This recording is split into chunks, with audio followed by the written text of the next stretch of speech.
Assalamualaikum warahmatullahi wabarakatuh. Kembali lagi bersama saya Safruddin Alayubi di channel Mas Pudin. Di video kali ini teman-teman, saya ingin menceritakan sebuah kisah nyata yang dia yang datangnya dari daerah Jawa Tengah. Sebelum memasuki ceritanya, teman-teman jangan lupa untuk like, komen, share, dan subscribe. Dan jangan lupa juga untuk nyalakan loncengnya agar selalu mendapat notifikasi video-video terbaru dari saya. Baiklah teman-teman, kejadiannya itu di tahun 2000-an. Di perkampungan itu tinggallah seorang adik kakak yang bernama Eni dan Ros. Nah, kakaknya itu namanya Mbak Eni dan adiknya itu ya Mbak Ros. Suatu ketika keadaannya di keluarganya itu benar-benar lagi terpuruk banget. Setelah peninggalan dari orang tuanya itu hanya mewarisi sebuah rumah yang untuk mereka tinggal. Ketika itu adiknya Mbak Eni, yaitu Mbak Ros, eh, mengajak kakaknya itu untuk jualan seperti makan makanan khas khas orang-orang kecil gitu, makan jajanan ringan kecil lah.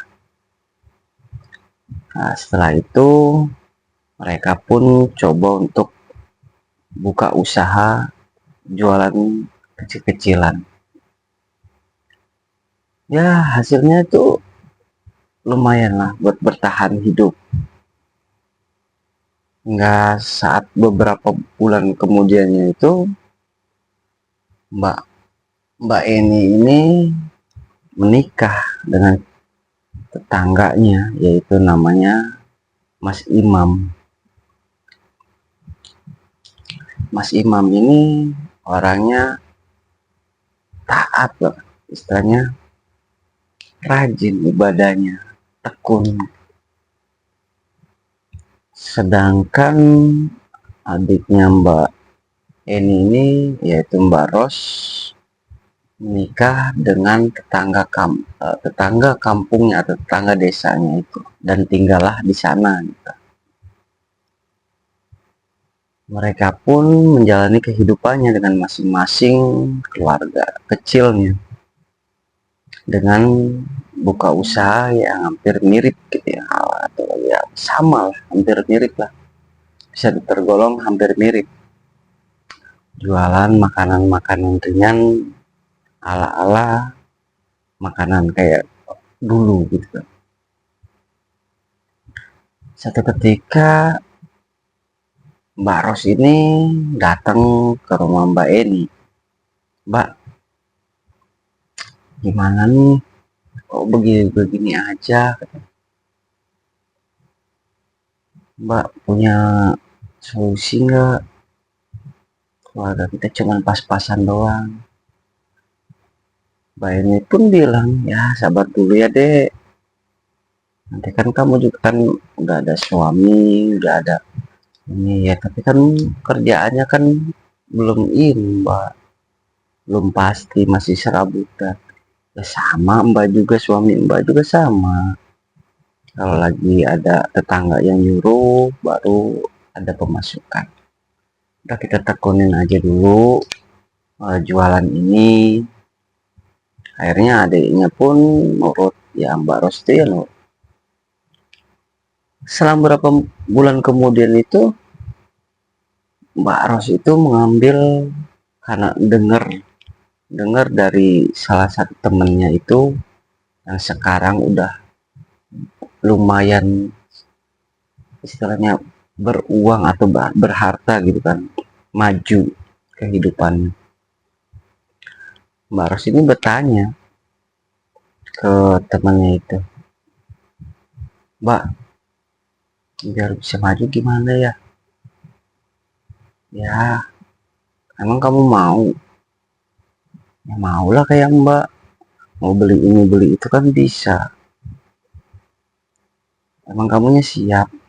Emangnya apa Mbak? Nanti kalau kamu siap, nanti saya anterin ke sana. Biar kamu itu hidupnya nggak dihina-hina terus.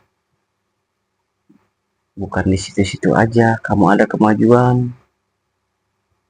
Yang bener Mbak. Iya, kalau kamu mau deh Mbak. Ya udah besok nanti kita jalan ya bareng. Nanti saya anterin. Akhirnya si Mbak Ros ini janjian dengan sahabatnya itu untuk mendatangi suatu pedalaman kampung situ. Di sana itu terkenal yang namanya Mbak Mbah Mbah Atim. Mbah Atim ini seorang spiritual dan juga seorang ya bisa dibilang dukun juga. Nah, di sela-sela itu Mbak Ros itu diajak ke situ dan diceritakan oleh Mbah Atim ini, benar kamu mau kaya? Iya Mbah, syaratnya apa? Ya udah, nih buat apa ini Mbah? Ya buat ritual lah. Kok seperti kayak kain kafan gini? Akhirnya temennya itu ya udah kalau kamunya mau ikutin aja. Akhirnya si mbahnya itu memberi syarat, kamu 3 hari 3 malam duduk di sini meditasi, dan ketika kamu nanti di 3 hari kamu ngelihat di depan kamu ada daun yang jatuh, kamu ambil. Berarti 3 hari 3 malam Mbah nggak makan ya? Ya, cuman 3 hari mutih aja dulu. Akhirnya syaratnya untuk mutih dan memakai kain kafan. Tepatnya di belakang rumah si Mbak Atin ini ada sebuah pohon besar. Akhirnya Mbak Ros itu pun ritual di situ sampai 3 hari. Ketiga harinya itu ya Mbak Ros itu lolos dan mendapati suatu daun yang jatuh tepat di hadapan, dan dibawalah dan dikasih langsung ke Mbak Atin. Akhirnya Mbak Atin itu, kamu udah berhasil di meditasi pertama. Sekarang ritual sekarang yang kedua, kamu mandi dengan air kembang itu. Akhirnya mandi ngikutin. Setelah itu ya sudah kembali lagi ke tempat prakteknya si Mbah Atin. Mbah Atin itu menjelaskan bahwa kamu tuh seperti ini gitu kan. Singkat cerita, mereka pun pulang dan Mbak Ros pun pulang gitu kan. Ketika jualan, tepatnya di hari Senin, Mbak Ros itu jualan. Ya lumayan lah kan pendapatannya gitu kan.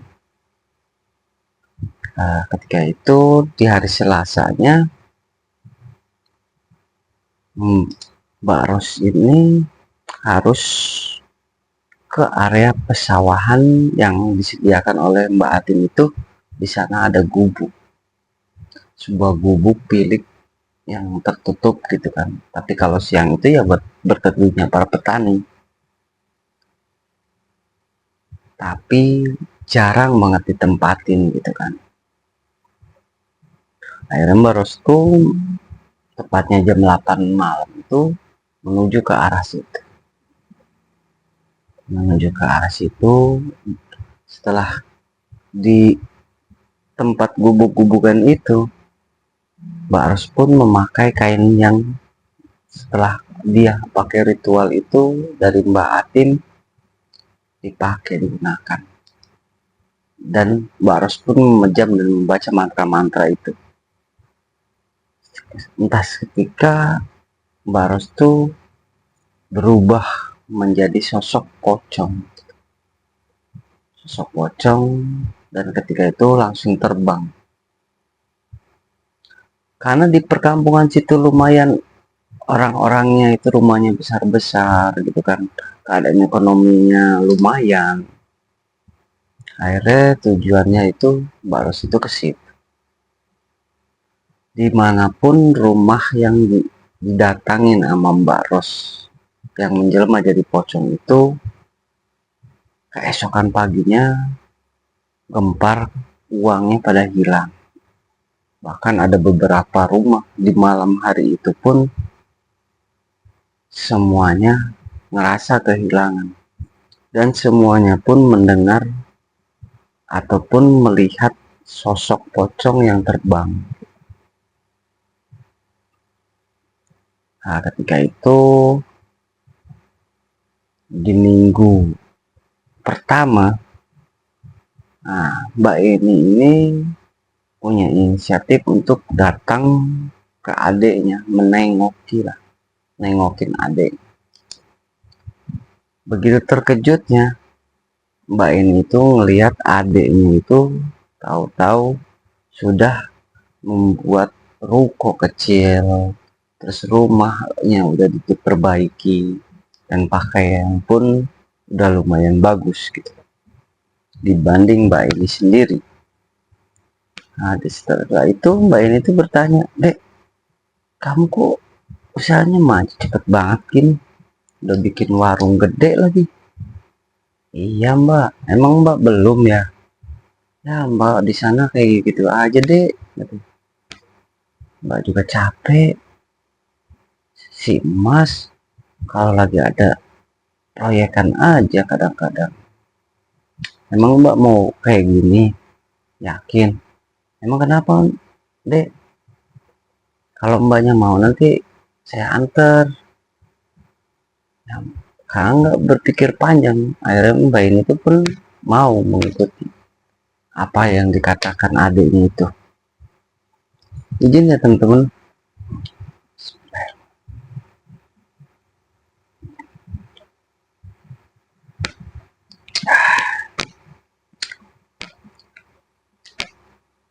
Ketika itu Mbak Eni dan Mbak Ros ini berpamitan kepada suami mereka, terutama ke suami Mbak Eni, bahwa karena adiknya itu nyamper ke rumah gitu, dan Mbak Eni itu bilang ke suaminya, "Mas, saya keluar dulu ya," katanya sama adek. "Nah, mau kemana?" "Biasa Mas, acara ngaji gitulah, ngisi-ngisi waktu." "Oh ya udah." Akhirnya pun dapat izin dari suaminya, tepatnya di jam 8 juga Mbak Mbak Eni ini diajak ke tempat namanya Mbak Atip itu, yang berada di dalam perkampungan itu, yang paling dalam. Mbak Eni pun bertanya, "Teh ini mau kemana?" "Udah Mbak ikut aja, udah ada anterin." Akhirnya ketemu dengan Mbak Atip ini, dan Mbak Ros pun menceritakan, "Bah, ini kakak saya, dia pun pengen sama yang kayak saya." "Oh, emang udah siap?" Ya karena bingung, Mbak N itu bingung, tiba-tiba dia ditembak dengan perkataan seperti itu. Akhirnya si Mbak Ros tuh memberi kode tuh, "Siap aja." "Oh iya Mbah, siap Mbah," katanya. "Ya udah, nih kainnya, dan nanti jam 9 kamu langsung ke belakang ya, kalau nggak diantarlah sama adik kamu." Akhirnya si Mbak ini dan Mbak Ros itu ke belakang,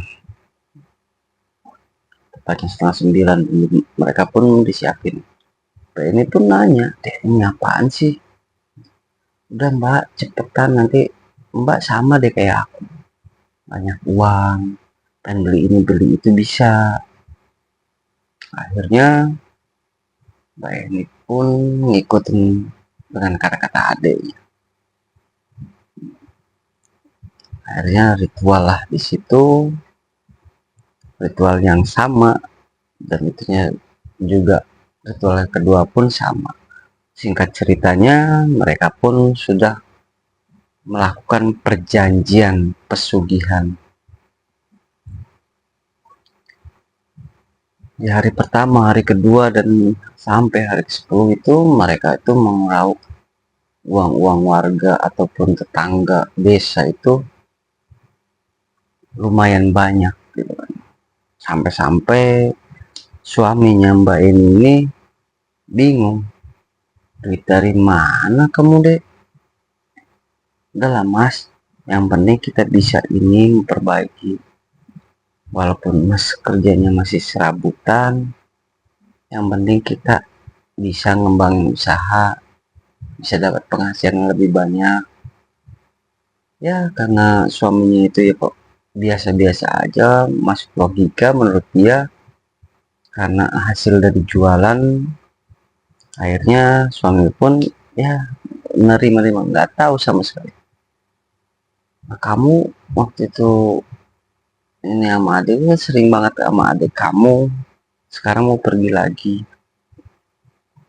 Jadi rutinitasnya Mbak ini dan Mbak Ros ini di setiap hari Selasa dan Kamis gitu kan. Akhirnya mereka pun datang ke pesawahan itu dan berubahlah sosok menjadi sosok pocong dan terbang. Bahkan warga pun sempet, karena udah terlanjur gempar gitu, karena banyak uang yang hilang, mereka pun warga-warga di sekitar itu pernah melihat sosok pocong yang terbang itu. Dimanapun pocong itu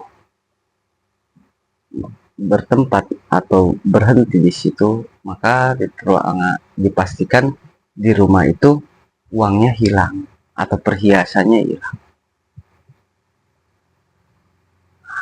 Ketika itu juga mereka pun semakin bertambah hartanya, sampai-sampai jadi bahan pembicaraan dari warga sekitar. Itu sih, ini kok cepet banget jualan gitu doang, kok bisa beli ini, bisa bangun ini ya.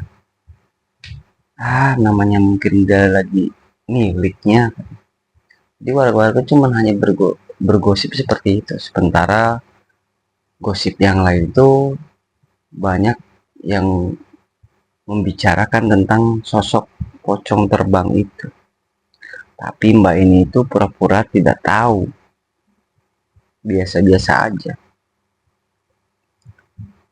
Nah, singkat ceritanya teman-teman, ketika mereka berdua sedang beroperasi itu atau sedang melakukan pesugihan, ketika mau ngambil, mereka berdua itu hampir ketangkap oleh warga. Bahkan sampai dari ujung tangga kampung itu mendengar bahwa ada sosok pocong jadi-jadian seperti itu. Sampai gempar lah di kampung itu. Kan setiap malam itu sering diadakan ronda gitu. Nah suaminya Mbak ini penasaran, ini istrinya kemana, setiap itu pergi pasti sama adiknya, sampai-sampai suaminya Mbak ini tuh ngikutin dari belakang tanpa sepengetahuan Mbak ini dan Mbak Ros ini, dan mengamati dari gerak-geriknya. Sampai suaminya itu pun bilang, kenapa ke sawah, tengah sawah gini, kenapa gubuk?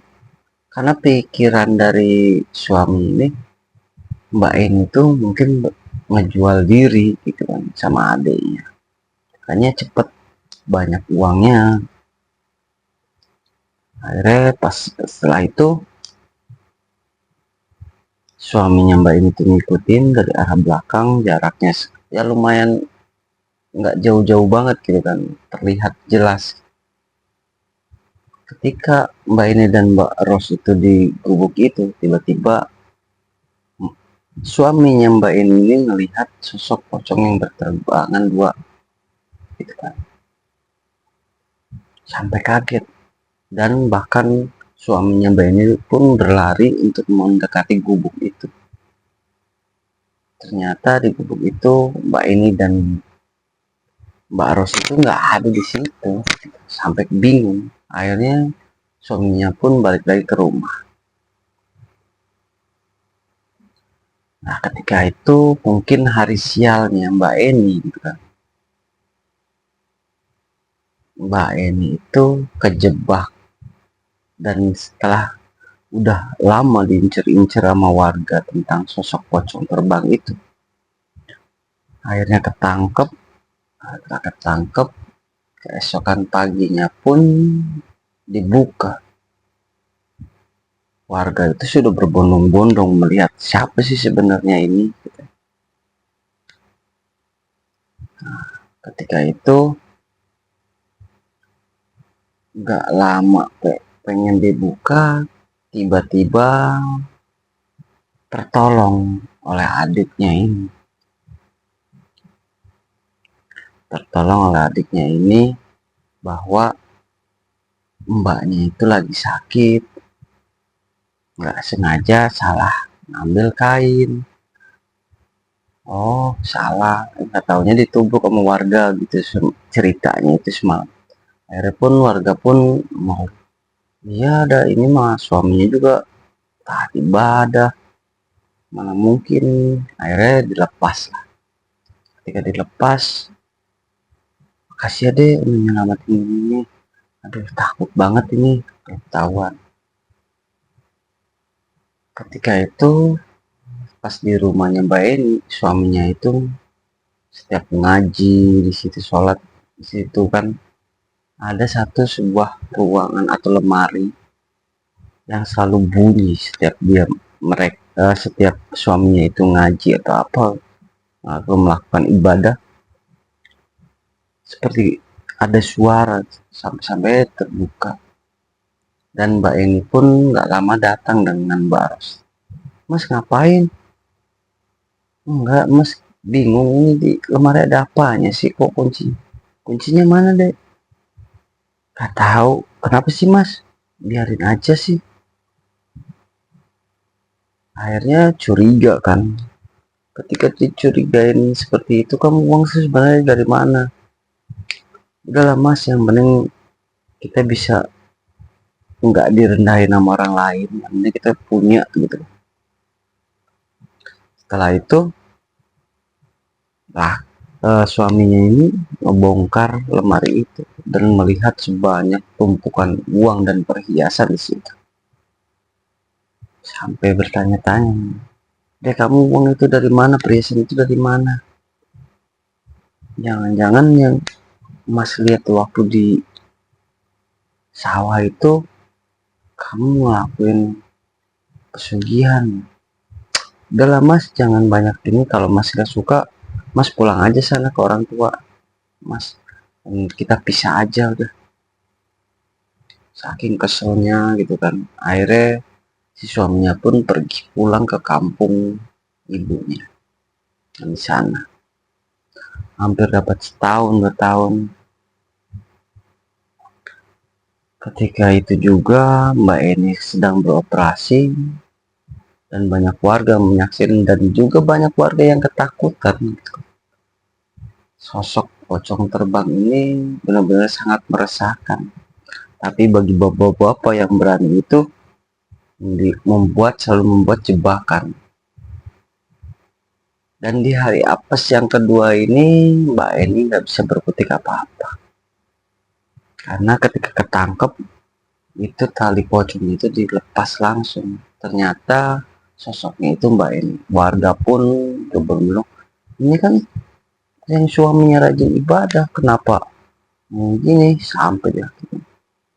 Akhirnya ada seorang ulama yang menenangkan warga dan untuk bisa memaafkan kelakuannya gitu kan. Akhirnya dimaafkan. Gak lama itu Mbak Eni setelah ketahuan itu jatuhlah sakit. sakit dan keadaan ekonominya pun mulai memburuk lagi. Sampai-sampai sementara adiknya Mbak ini tuh Mbak Ros melakukan perjalanan seperti biasa, ritual biasanya, terus melakukan. Ya, lama kemudian Mbak ini itu terdengar bahwa adiknya itu ketangkap juga, sampai diarak sama warga di depan desa. Ternyata ini nih yang sering ngambilin uang-uang warga. Ini akhirnya karena warga geram dan kesel, sampai-sampai adiknya Mbak ini tuh meninggal di tempat karena dihakimi massa. Nah, ketika mau dalam proses pemandian adiknya itu, tiba-tiba badannya Mbak Ros, jasadnya Mbak Ros yang udah meninggal itu mengeluarkan bau busuk banget. Sampai-sampai ketika di kain kafan itu banyak keluar bercak darah bercampur nanah. Sampai warga-warga pun mau muntah mual gitu. Akhirnya memutuskan untuk buru-buru dimakamkan. Setelah dimakamkan, Mbak Eni pun hanya seorang diri di rumah karena suaminya itu pulang ke orang tuanya. Dan ketika itu Mbak Eni pun nggak lama sama posisi ekonominya mulai menurun lagi, merosot. Karena Mbak Eni yang pertama ketahuan gitu. Setelah itu juga Mbak Eni pun jatuh sakit, sempat sakit komplikasi, dan dokter pun bingung untuk mengatasi sakitnya apa, komplikasinya apa gitu. Sampai-sampai suaminya pun datang ke situ dan bicara, "Mas, saya mau balik lagi, Mas pulanglah." Udah, karena ketahuan sama suaminya karena dia itu melakukan pesugihan, akhirnya suaminya itu udah menceraikan, hingga membuat hancur hatinya Mbak ini. Udah nggak ada harapan siapa-siapa lagi. Sampai-sampai setelah penyakit terus menggerogoti badannya Mbak ini pun di masa-masa hidupnya itu selalu badannya itu mengeluarkan bau sama seperti Mbak Ros itu. Dan akhirnya nggak lama kemudian, berapa hari kemudian itu meninggal. Nah, ketika meninggal akhirnya diurus semua. Ketika pemandian sama baunya, sama dengan adiknya. Sampai-sampai di situ Mbak Eni dan Mbak Ros itu diperbudak oleh makhluk itu juga yang melakukan pesugihan. Mbak Eni pun menjadi pocong yang sering datang nemuin warga-warga atau menakut-nakuti keduanya gitu kan. Sama persis. Itulah teman-teman sebuah kisah nyata atau saksi mata cerita horor ini yang narasumbernya itu yang nggak mau disebutkan karena ingin cuman menceritakan suatu pengalamannya ketika tetangganya itu melakukan pesugihan pocong. Ya, moga-mogahan kita bisa mengambil hikmahnya dan ambil jalan baiknya dan buang buruknya. Saya Syafruddin Alayubi, mohon pamit. Assalamualaikum warahmatullahi wabarakatuh.